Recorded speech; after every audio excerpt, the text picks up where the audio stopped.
ജാതകത്തിൽ തകരാറുള്ളത് കൊണ്ടും പാപജാതകം ഒക്കെ ആയതുകൊണ്ടും തന്നെ എൻ്റെ കല്യാണാലോചനകൾ നേരത്തെ തന്നെ തുടങ്ങി.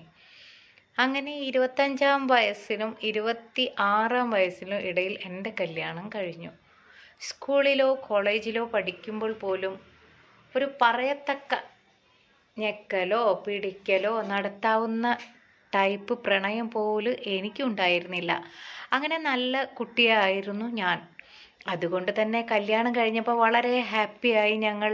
എൻ്റെ വൈഫും മേൽപ്പറഞ്ഞ പോലെ അധികം തക്കിട തരികിട ഇല്ലാത്തൊരു സാധാരണ പെണ്ണായിരുന്നു ദിവ്യ.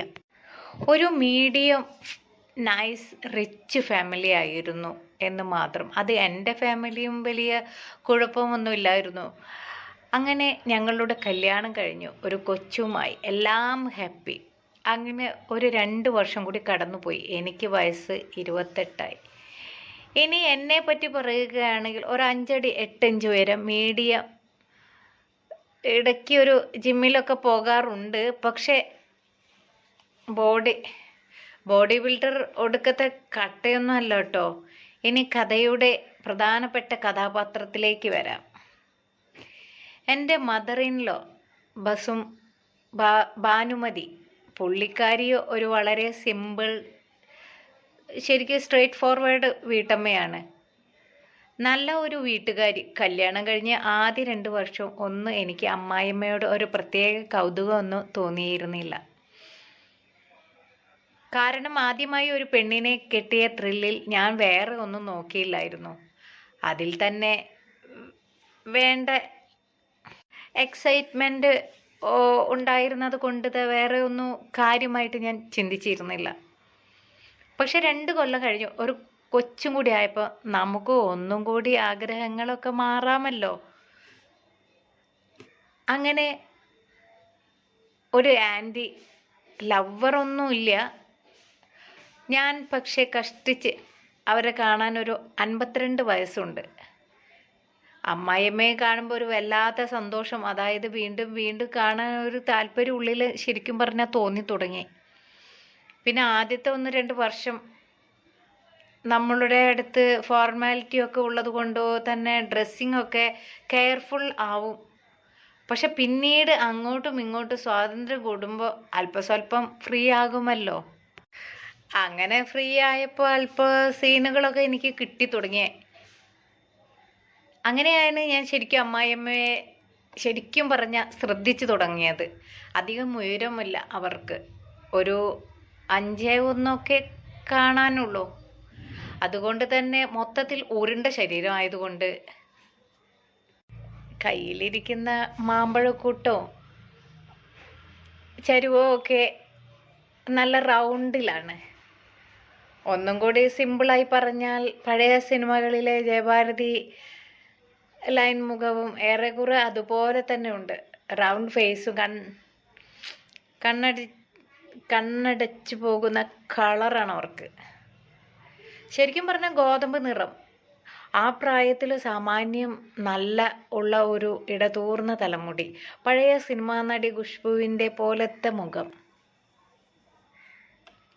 അവരെ ഞാൻ സാരി ഉടുത്തിട്ടേ ശരിക്കും പറഞ്ഞാൽ കണ്ടിട്ടുള്ളൂ. ചുരിദാറോ നൈറ്റിയോ ഇട്ട് കണ്ടിട്ടേ ഇല്ല. ഇനി വീട്ടിലാണെങ്കിൽ എപ്പോഴും സെറ്റും മുണ്ടുമാണ് സ്ഥിരം ഉടുത്ത് കാണാറുള്ളത്. കല്യാണം കഴിഞ്ഞ ആദ്യ കാലങ്ങളിലൊക്കെ അവരുടെ ഒരു ക്ലാസിക് ലുക്കിൽ എനിക്ക് അഭിമാനം തോന്നിയിരുന്നു. എൻ്റെ പല കൂട്ടുകാരുടെയും അമ്മായിമ്മമാർ കുറേ മേക്കപ്പും ചെയ്ത് നൈറ്റിയും ഇട്ട് നടക്കുന്നത് കാണുമ്പോൾ എൻ്റെ അമ്മായിയമ്മയോട് ക്ലാസിക് ലുക്കും അല്പം നരച്ചു തുടങ്ങിയെങ്കിലും ഡൈ ചെയ്യാത്ത മേക്കപ്പും ചെയ്യാത്ത പ്രകൃതവും ആലോചിക്കുമ്പോൾ എനിക്ക് ശരിക്കും പറഞ്ഞ അഭിമാനം തോന്നാറുണ്ട് അവരെ കാണുമ്പോൾ. പക്ഷെ മോഹമൊന്നും തോന്നിയിട്ടില്ലായിരുന്നു ഇതുവരെയും.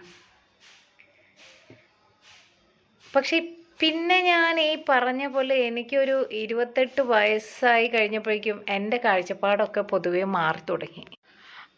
അവളുടെ വീട്ടിൽ പോകുമ്പോൾ അമ്മായിയമ്മ സെറ്റും മുണ്ടും ഉടുത്ത് നടക്കുന്നത് കാണുമ്പോൾ അഭിമാനത്തേക്കാൾ കൂടുതൽ ഇപ്പോൾ ആസ്വാദനം തോന്നി തുടങ്ങി. അവരുടെ അല്പം തടിച്ച ശരീരമായതുകൊണ്ട് തന്നെ സെറ്റും മുണ്ടിന് ഇടയിലൂടെ അവരുടെ ആലില വയർ പോലും വേണ്ടതിലധികം എനിക്ക് കാണാൻ ആഗ്രഹിച്ചിട്ടുമുണ്ട്. അവർ മുടി കെട്ടാനായി രണ്ട് കൈകളിലും പുറകിലേക്ക് കൊണ്ടുപോകുമ്പോൾ ശരിക്കും പറഞ്ഞാൽ ഒരു മതാലസ രൂപം തന്നെയായിരുന്നു.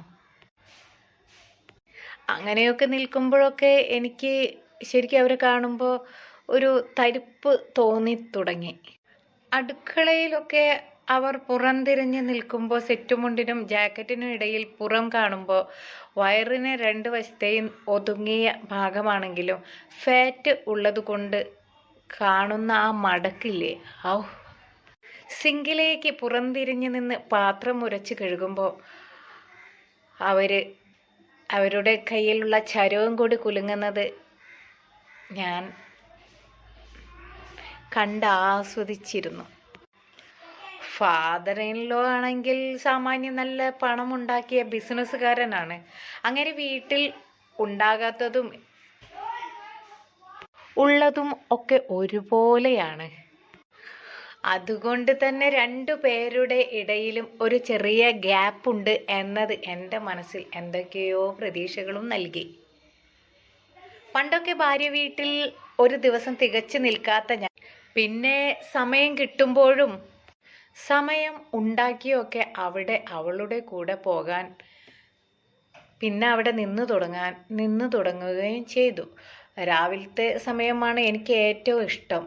ഒരു കമ്പി മൂഡ് ഓൾറെഡി ഉണ്ടല്ലോ. അതിനു പുറമെ മുകളിലെ നിലയിൽ നിന്ന് നോക്കുമ്പോൾ, ജനാലിലൂടെ നോക്കുമ്പോഴൊക്കെ അമ്മായിയമ്മ മുറ്റമടിക്കുന്നതോ അല്ലെങ്കിൽ തുണികൾ അഴലിൽ ഇടുന്നതോ ഒക്കെ കാണാൻ ഗോൾഡൻ ചാൻസ് ആണ് എനിക്ക്.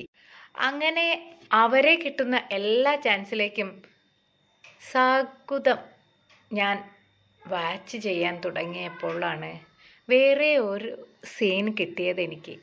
അത് കിട്ടിയപ്പോൾ തൊട്ട് അത് കാണുമ്പോൾ ആരും കാണുന്നില്ല എന്ന് ഉറപ്പ് വരുത്തി ഞാൻ വീട്ടിലിടുന്ന ട്രാക്ക് പാൻറ്റിൻ്റെ ഉള്ളിൽ കൈ ഇട്ട് വാണമടിച്ചു തുടങ്ങി. ശരിക്കും പറഞ്ഞാൽ അത് എപ്പോഴാണെന്ന് വെച്ചാൽ സാധാരണ ഒരു 7 മണിക്കൊക്കെ ആണ് അമ്മായിയമ്മ മുറ്റമടിക്കാറും തുണി അഴലിൽ ഇടാറുള്ളത്. ഞാൻ 7 മണിക്കൊക്കെ ആണ് ശരിക്കും പറഞ്ഞാൽ എഴുന്നേൽക്കുന്നത്. ഒരു ദിവസം എൻ്റെ നല്ല കാലത്ത് ഞാൻ 5:45 എഴുന്നേറ്റു. ഞങ്ങൾ കിടക്കാറുള്ളത് മുകളിലെ നിലയിലാണ്. താഴേക്കുള്ള സ്റ്റെയർകേസിൽ രാവിലെ ഞാൻ വെറുതെ വന്ന് മൊബൈൽ നോക്കി ഇരിപ്പായിരുന്നു. സ്റ്റെയർകേസിൻ്റെ അവിടെ ലൈറ്റ് ഇട്ടിട്ട് ഞാനാണെങ്കിൽ ഉച്ചത്തിൽ മൊബൈൽ വെച്ചിട്ടുമില്ലായിരുന്നു. അങ്ങനെയാണ് ഞാൻ അവിടെ ഇരിക്കുമ്പോൾ താഴെ അമ്മായിയമ്മ എഴുന്നേറ്റ ഉടനെ ബ്രഷ് ചെയ്യാൻ പോകുന്നത് കണ്ടത്. ഞാൻ ആദ്യം അത് ശ്രദ്ധിച്ചില്ലായിരുന്നു. മൊബൈലിൽ ഞാൻ റീൽസ് കണ്ടുകൊണ്ടിരിക്കുകയായിരുന്നു. പക്ഷെ പിന്നീട് ഞാൻ മദർ ഇൻ ലോ ഒന്നും കൂടി താഴെ കൂടെ പാസ് ചെയ്തപ്പോഴാണ് ഞാൻ ഞെട്ടിയത്. അമ്മായിയമ്മ ശരിക്കും പറഞ്ഞാൽ 2ാം മുണ്ട് ഉടുത്തിട്ടില്ല. സിംഗിൾ മുണ്ടും ജാക്കറ്റും മാത്രമേ ഉള്ളൂ. അവരുടെ കയ്യിലിരിക്കുന്ന മാമ്പഴ